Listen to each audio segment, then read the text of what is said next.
And if someone would please confirm you can see my PowerPoint. Yes. Great, thank you.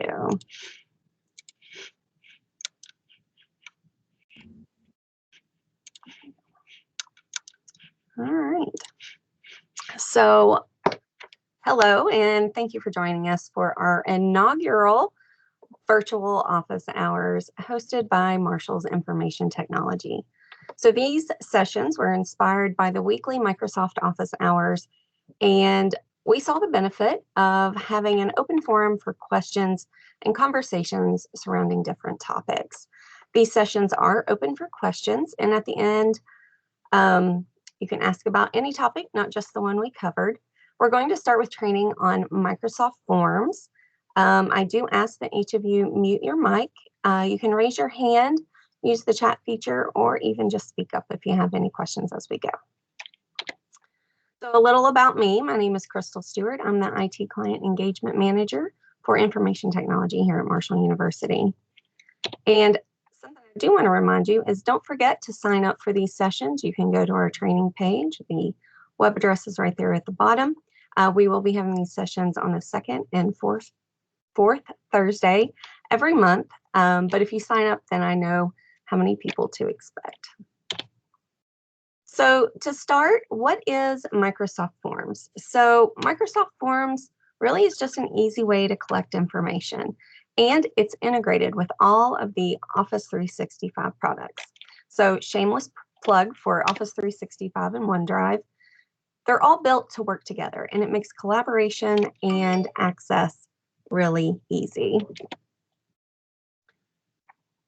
And it also helps if you're working in Microsoft Teams and you need to share a document, or you have something saved in Word and need to share with a group to work on together. You can even share meeting notes or an agenda in OneNote and keep your group on track, and saving things on OneDrive makes everything easy. So back to Microsoft Forms. The first thing I want to do is get started by telling you how to log in. There are several different ways you can get to it. Easy, office.com will take you right there. You sign in with your Marshall email, and it will take you to our single sign-on. And then you can log on through our single sign-on and go directly in. You can also go to forms.office.com or through our MyMU portal, and then click on the email, and then you can access all of the apps through the navigation bar. You can also add Microsoft Forms through Teams, and you can create polls on the go anytime that you're doing that, and I'll show you how to do that a little bit later. So let's get started with a demo of, I'll show you guys how to log in.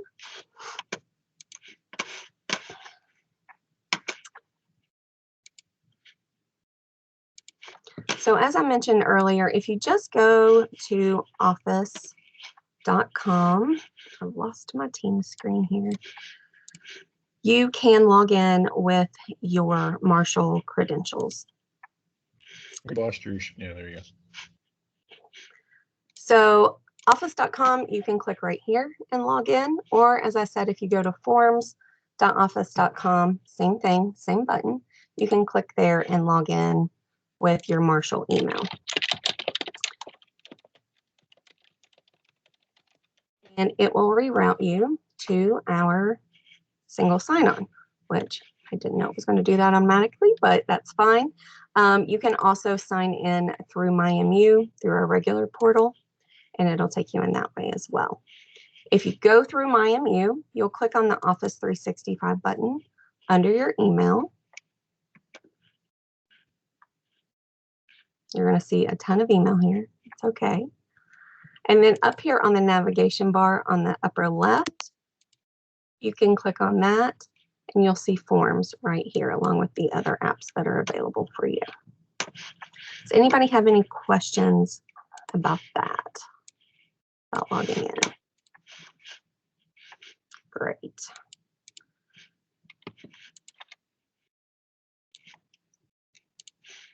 Okay. Okay, so once you are logged in and you can see all the forms, the first thing you may want to do is create your own. So what you can do is up here on the top left, you'll see it says new quiz. There's also new form. So to create a Microsoft form, you just click on new and it'll get you started. And the first thing you need to do is give it a title. So today we will just call this one Forms Questionnaire. If I can spell questionnaire, I can't. There we go. And then enter a description. So let me know what you think. Whatever you want to add there. And then you can begin adding questions. Now to do that, you just click on Add New, and then you get to choose your question type. So they pre-fill some options to make it easier for you. And then there's also a drop down with some additional options. So let's say we want to use a choice question. Did you attend training? And then you can just start with your answers. Yes. And this is the thing that I love about Microsoft Forms. It anticipates what your other options can be. And it gives you no, so you don't have to type that in. And then you can even add an additional option. Let's say maybe. And then automatically add the other option. Easy enough. You can allow them to choose multiple answers by using the toggle bar and decide if this is a required question or not. And then to add your next question, you just hit Add New. One of the things I also really like about Microsoft Forms is the automatic Likert scale. So if you have questions that you need ranked, and I'll show you how that works a little bit later in a form I've already finished, that's an option. If you start one and that's not what you want to do, you can just delete your question and start over. You can also do a rating. Maybe how do you rate this training? And of course, we want to say 5 stars is the best. Give them an idea of what you want. And then there's options. You can give more levels as you choose. And also you could use a number rating instead of a star rating. So that's how you add questions to your form. Now, once you start doing your form, there is a preview option up here at the top. So you can see what this is going to look like not only on a computer, but also there's an option to look and see what it's going to look like on a mobile device. So if you've got too much text or anything looks difficult, you can see an option there of what that will look like. And then you can just go back and make any changes that are necessary. Now, I personally like to give my forms themes because I think they look more interesting. So if you click the theme button up here in the upper right, it gives you lots of wonderful options to choose from. These are actually new. I hadn't seen those. You can always use a good old Marshall green. You can choose an option that has like an office setting. Let me expand that a little bit so you can see what it looks like on the form. If you're teaching a class and you want it to look spacey or have to do maybe with your topic, you can change that as well. So lots of options there. And then you can also add your own theme or even customize and add a picture. So you can change the color to whatever you want, but you will need the hex code and you can always Google that. Or you can add a picture, you can search or even add one that you already have on your computer. So I'm just going to use a preloaded theme. I like this one. So we'll use that for today. Now, once you are ready to send out your form, you will be able to share it here in the upper right. Now, there are different ways to share. You can choose now to just copy a link of the form itself. And you can also change it to only people in your organization can respond. So if someone doesn't have a Marshall login, they wouldn't be able to access it. You can also allow anybody to respond. And then there's also specific people in my organization. And when that happens, you can add in just specific people you want to be able to reply. So if they would share that with someone else, that person wouldn't be able to respond.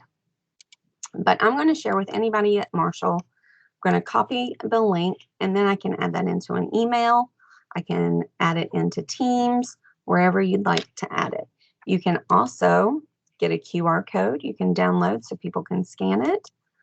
You can also embed it on a website, or just automatically click that, and an email will automatically pop up through your Outlook. Okay, so that's sharing. Now, once people respond, you'll be able to click on responses. And of course, this one hasn't been sent out yet, so you can't see any responses, but hopefully you won't have a sad face there.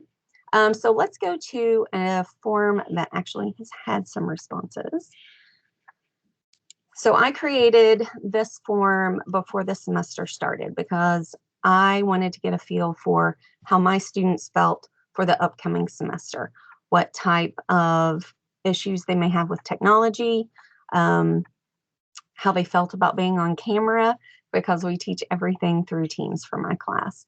So I could see that about half of my class responded, and I can see the responses there just by clicking on responses. So I see John said specific person option can be used for groups. Example, only members of the Committee for Advancement of Microsoft Forms can respond or vote. Yes, that's correct. So under responses, I can see kind of a dynamic way to see it. So I can see how everyone voted. It goes ahead and it provides me graphs. It's just a summary way to view your results. Now, another way is you can download that and open it in Microsoft Excel, which of course fills in every cell with their responses. But the best way that I like to look at it is this more details that's under each question. So if I click on that, I can see exactly who responded and what their responses were to the question. So that's a little bit easier way to take in that information as you go. Same goes for, what type of devices did they have? I can see what every student replied. And then also how they felt about being on camera. Most of them said they could deal with it, so that was good enough for me. So that's how you view your responses. Like I said, the more details is probably one of the easier ways to look at it. Now, let's talk about other options for doing questions. And one of those is how to do branching. Now, branching allows you to, if someone responds to a question a certain way, it allows you to skip the next question if it's not pertinent to their answer. So let's go back up to the questionnaire we created. So if they did not attend the training, let's say, are you interested in future trainings? And we'll just leave that as a text response. They can just type in yes or no. But up here on the did you attend training, if they selected no, they shouldn't be able to rate it. So once we get there, we can click on the three dots and we can add branching to this question. So if they answer yes, they can go to the next question. If they answer no, they can skip down to, are you interested in future trainings? And maybe we'll leave that one on next and also other. Now, once you finish that, you go back and then you can go to your preview and you'll see that the only question that they see at first is, did you attend? And if they click no, the next one is, are you interested in future trainings? But if they click yes, they get to rate it. So you can see how branching works, and it makes it really easy.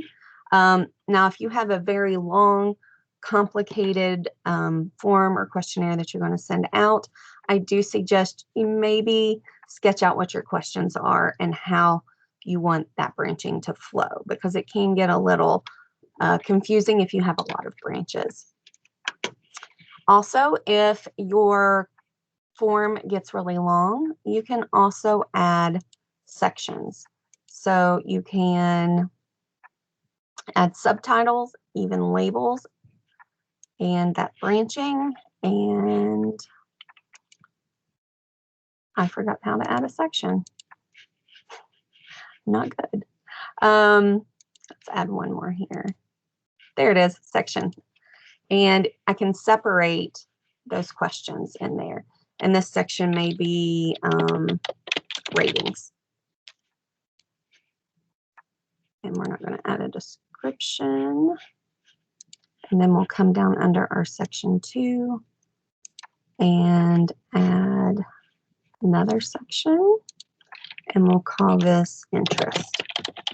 Now, obviously, we only have 3 questions, so sections really aren't necessary, but you can do that. And then when you preview,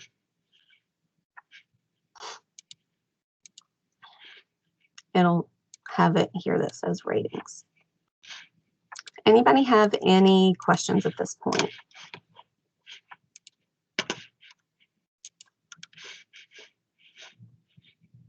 Okay.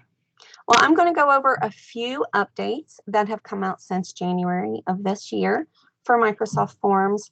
And the first one is the ability to add text formatting. So if we go back into our question 1 and we want to highlight something.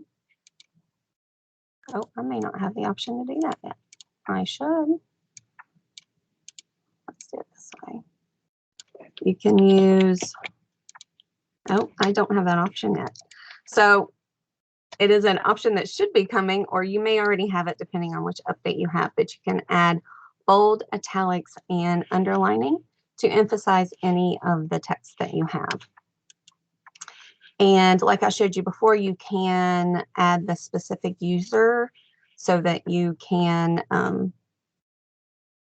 determine who within your organization can respond to that form. So we do have that update available. You can also allow for the downloading and printing of form responses. So you can allow the people who take your form or answer your questions on your form to download and save or even print it. So under your settings, you can allow them to get receipts of responses after they submit, and also whether or not they'll get an email notification of each response. Now, when you allow the receipt of their responses, that will give them the option to print it out on their thank you page. This feature is rolling out, and most of you should have it by now. Now, when you looked at my original forms page, this may be getting a new look soon, and some of the features are already here. So if it looks different to you now than maybe it did before, there's also the pinned tab, and I haven't pinned anything, but you can pin your forms so that they will appear somewhere on your pinned page. Also, if someone else creates a form and shares it with you, you can see those to reply. You can also filter by searching. So if you wanted specifically to look for forms that were called training, you can type that in there and it will filter by that. And then also you can now list them in a list instead of the tiles. However, I like the tiles better. I always like colorful backgrounds. Does anybody have any questions about that update?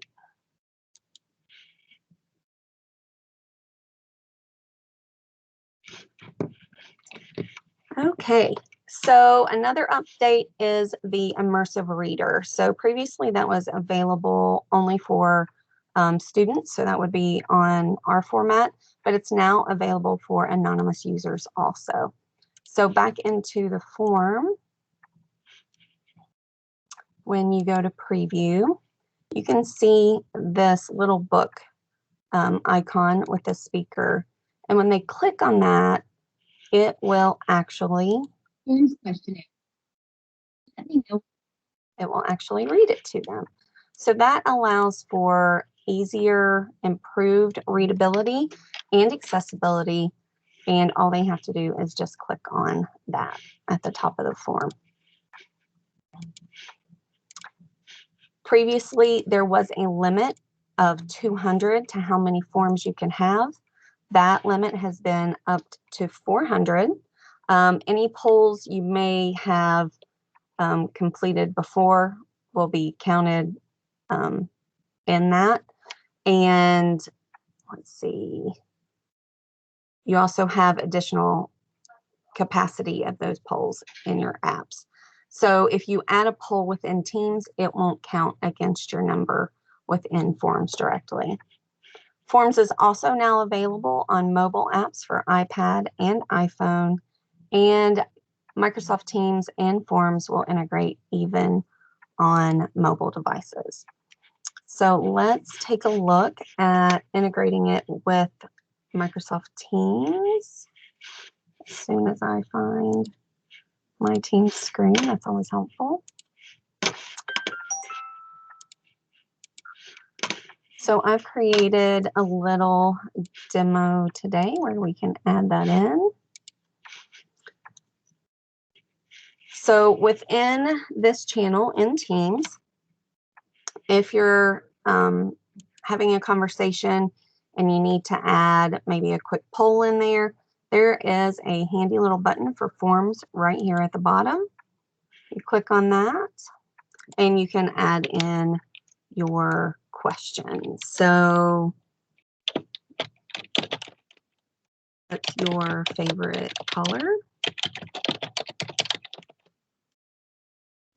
And let's do blue, green, red, and yellow. Now, you can also choose to keep your responses anonymous or share the results automatically after voting, which is really neat. So as each person replies, they can see what the result is.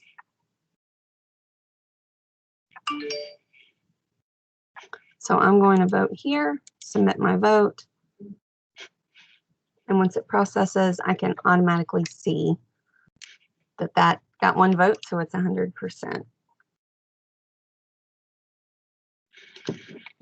Also got a notification on my phone through Teams. Now you can also add forms at the top as an option. You just click on the plus sign up on the tabs. You can add forms.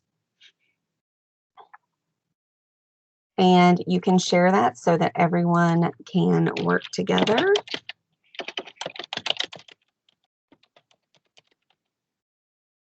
Or even add an existing form you may have. So we can add that forms questionnaire. And then other people can reply. Does anybody have any questions about the things that I've gone over to this point?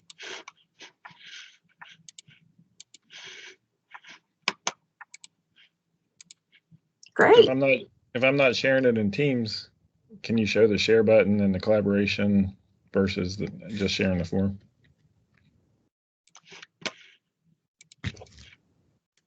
So if you don't put it in the Teams, you mean go into Forms? Yeah, I can do that. Yeah. So here you can see where we shared before, and I want to add that link. So I can copy that. And then, I guess I could just share my whole screen.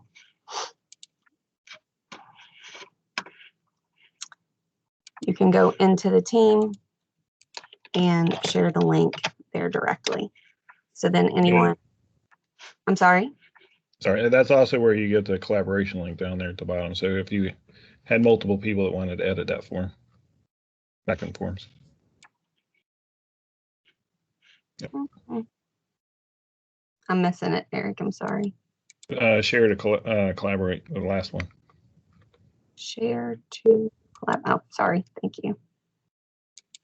So this would be different. So the team could collaborate on it versus just taking the poll. Got it. That's why Eric's here with us, right? All right. Any other questions or anything anyone on our team would like to add?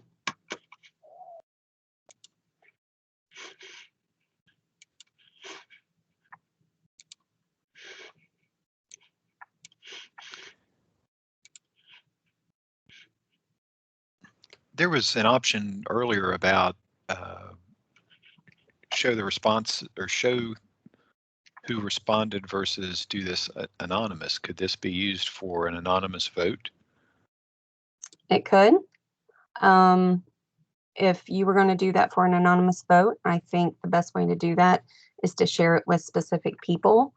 Now, granted, if there were 100 people, that's a lot to type in. And I am not 100% positive if we can copy and paste, but we can try. Trying to think if I have a list somewhere I can pull from. But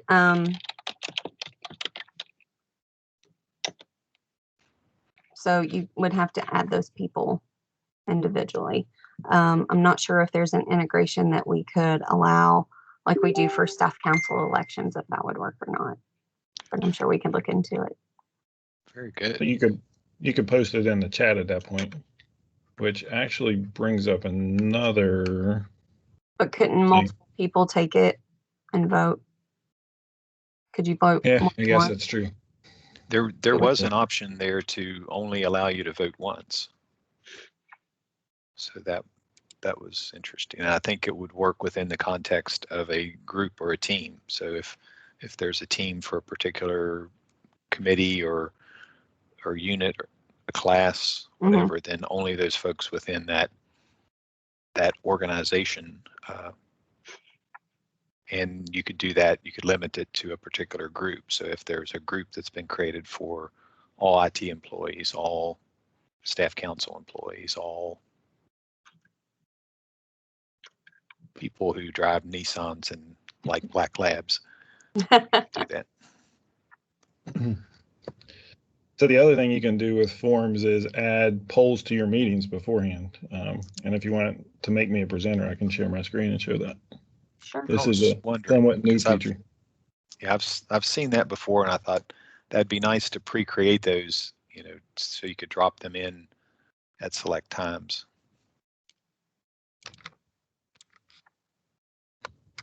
Eric, you should be able to present now. All right, so I'll share this window first. You should see Crystal. She just turned herself off. Yep. So you can hit the ellipses here in the chat. This is this meeting and choose forms. This is not how you pre-create them, but if you needed to make them on the spot during this chat, it's a multiple choice questions. You have less options currently. That's changing. They're adding more question choices for the chat. Type it in real fast, launch it, which we can do real fast so you can see what it looks like.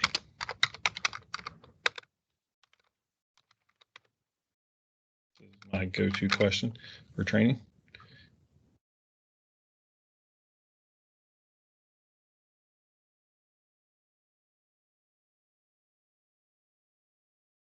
You should have a poll there in your chat that you can vote on and see the results. This is not currently, this feature is also coming. It's not currently available to people outside of our organization. So it would work for something like staff council or faculty senate or internal meetings, but if you have external guests such as Alliance Top 40 that Sarah Payne does, currently external guests cannot vote on that. So Eric, do you know why the text formatting isn't available? Because that was like one of the first things they said was coming out in January. I do not. I checked on mine as well, and I didn't have it either. Oh, thank you. So the other thing you can do is if you are the organizer of a meeting, and I got to find one I'm an organizer of. Oops, not that one.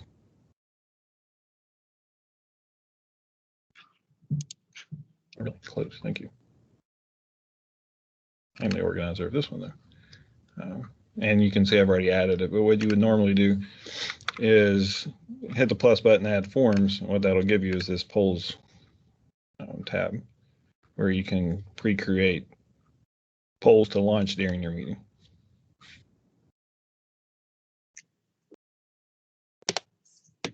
A standard staff meeting poll. Right. Lunch. I have a lunch theme going on. I've already stopped sharing, but you'll notice that was Peter Pitter Subway in that one too. So. Yeah, by the way, I think text formatting is there. You just have to be editing the question of the form. You weren't in the edit mode. Let's see if I can share that.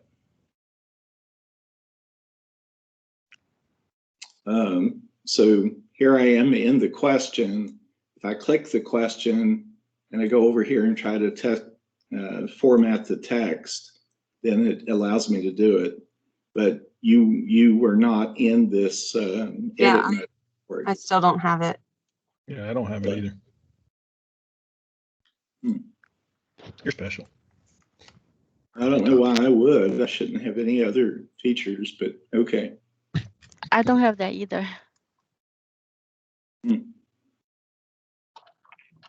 That's why I was so surprised. I was like, that's like the easiest thing to implement.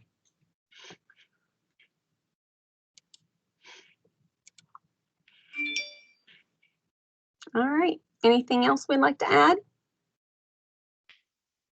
Or any other questions?